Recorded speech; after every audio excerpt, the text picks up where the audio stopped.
gagawa tayo ng soup. This is corn. Ganito ang paggawa ng soup, guys. Itong corn.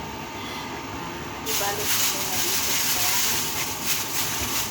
ibalot mo muna dito sa ibalot ilagay mo muna dito sa tapos saka ito ilagay mo siya. Yan guys, so ibalot mo siya ng silipin tapos gano'n. Yan. Ito na siya. Hindi siya nagwatak-watak. Ito na siya. Hindi na siya nagwatak-watak.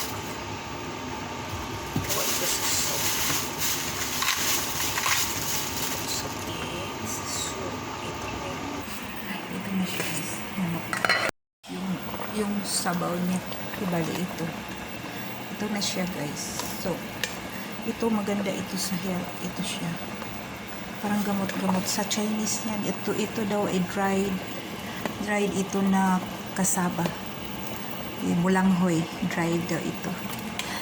Mabisa nilang gamitin lagi-lagi sa sabaw.